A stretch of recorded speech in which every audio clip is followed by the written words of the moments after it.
Shalom teman-teman, be sukses, be profesional. Kita ketemu lagi ya di minggu ini di weekly message.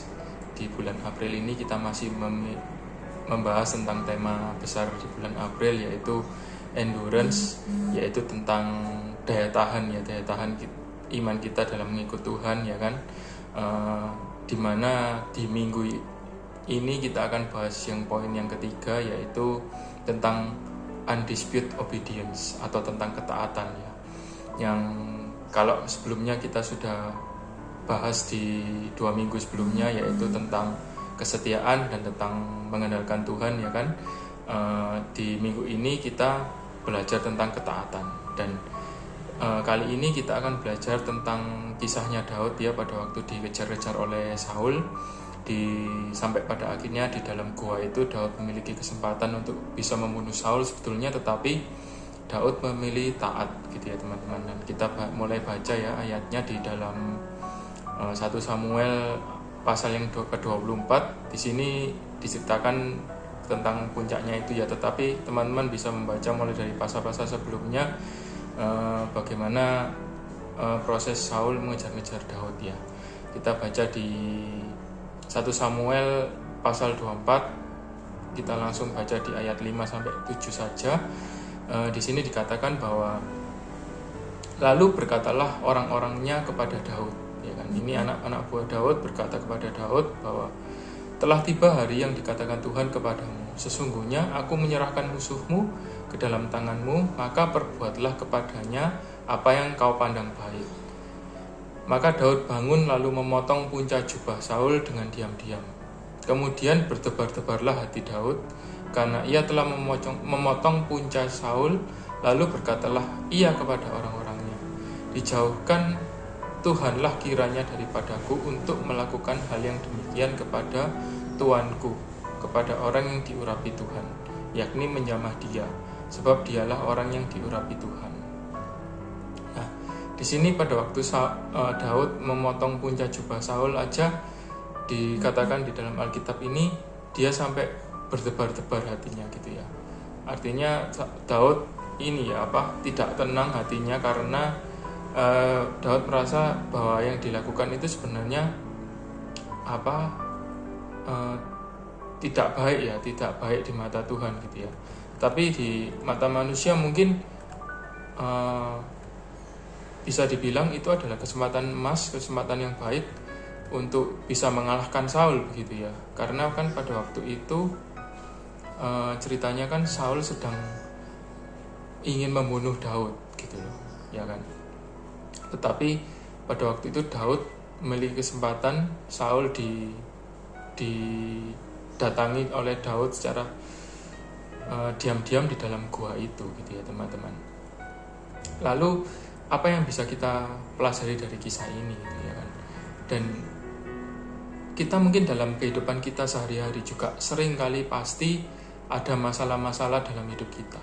Karena mengikut Tuhan bukanlah jaminan untuk kita bebas dari semua masalah, gitu kan. Tuhan sendiri kan tidak pernah berjanji ya bahwa jalan itu selalu rata. Tetapi Tuhan itu berjanji akan memberikan kekuatan, akan selalu menyertai, gitu ya. Nah, di sini mungkin saat kita memiliki masalah di dalam kehidupan kita yang mungkin kalau masalah kecil mungkin kita bisa selesaikan dengan akal pikiran kita sendiri, ya kan. Kadang kita lupa juga melibatkan Tuhan. Tetapi kalau kita sedang dilanda masalah yang besar sampai dengan segala daya upaya kita sudah kita keluarkan, tetapi masih tertemu jalan buntu, ya kan. Nah, di sini ketaatan kita akan diuji, teman-teman. Kita akan menyelesaikan masalah itu dengan jalan pintas, ya kan. Jalan pintas yang berakibat melanggar perintah Tuhan, ya kan, melanggar prinsip-prinsip Kristen, ya kan. Mungkin istilahnya bisa jadi membohongi atau menyuap, seperti itu ya. Itu adalah jalan-jalan pintas yang Tuhan tidak suka sebenarnya, gitu. Tetapi mungkin dalam pikiran kita, dalam akal budi kita sebagai manusia, itu adalah jalan yang tepat, gitu teman-teman ya. Tapi melalui kisah Daud ini kita diingatkan gitu. Kita diingatkan bahwa pada waktu itu di gua itu Daud sebenarnya bisa menyelesaikan masalah itu dengan caranya sendiri. Tapi Daud memilih taat gitu ya. Memilih untuk taat kepada Tuhannya gitu ya. Memilih untuk taat kepada Tuhan, kepada Allah kita gitu ya. Nah, Daud juga di sini memperlihatkan bahwa Daud sangat menghormati ya kan otoritas Tuhan gitu sebagai Tuhan. Tuhan yang Tuhannya Daud gitu ya. Dan juga di ayat 13 ya kan. Ini adalah ayat di mana Daud ini ya berkata ya, di mana dikatakan bahwa Tuhan kiranya menjadi hakim di antara aku dan engkau. Tuhan kiranya membalaskan aku kepadamu, tetapi tanganku tidak akan memukul engkau. Gitu ya. Jadi benar-benar Daud menghormati otoritas Tuhan gitu ya. Nah, lalu ada dua hal gitu yang harus kita renungkan ya kan. Kenapa sih kita itu perlu taat gitu dalam mengikut Tuhan gitu ya, dalam kehidupan kita sebagai anak Tuhan. Yang pertama yaitu kita itu tidak mengerti gitu loh apa yang akan terjadi di waktu mendatang ya kan? Dalam Amsal 27 ayat 1 dikatakan bahwa janganlah memuji diri karena esok hari, karena engkau tidak tahu apa yang akan terjadi hari itu ya. Kita ini serba terbatas, manusia serba terbatas gitu ya. Beberapa detik ke depan aja, nggak usah berjam ke depan, detik ke depan saja kita nggak tahu apa yang akan terjadi gitu ya. Tetapi Tuhan Maha tahu, Tuhan yang memiliki master plan dalam setiap kita gitu ya. Nggak, setiap kita Tuhan memiliki rencana yang beda-beda gitu loh.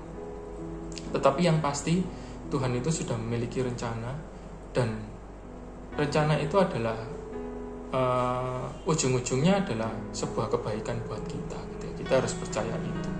Nah, yang pertama tadi yaitu kita nggak tahu gitu apa yang terjadi di depan. Oleh karena itu kita perlu taat gitu kepada Tuhan, karena kita ini serba terbatas ya kan. Tuhan Maha tahu gitu ya, kita harus taat kepada Dia. Dan yang kedua, karena oleh ketaatan itu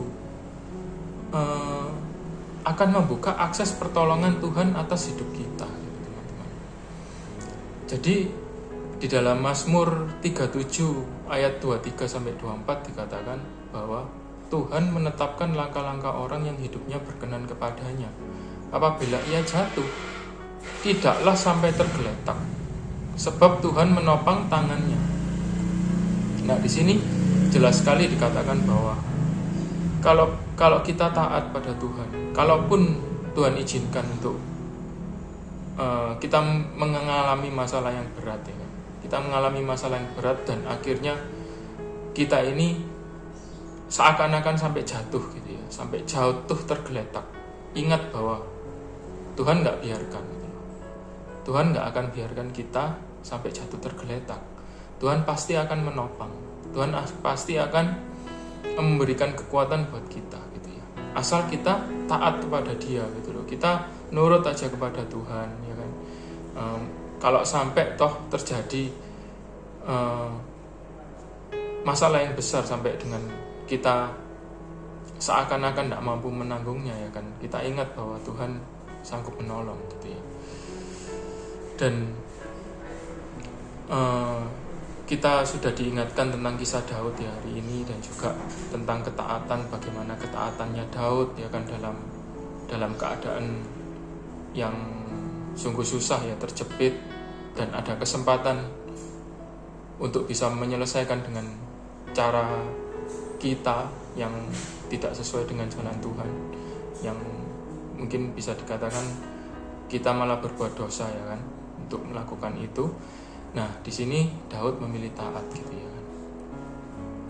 Dan sebagai ayat penutup ya untuk untuk renungan weekly message pada minggu ini, dalam Yohanes 14 ayat 21 dikatakan bahwa barang siapa memegang perintahku dan melakukannya, dialah yang mengasihi aku.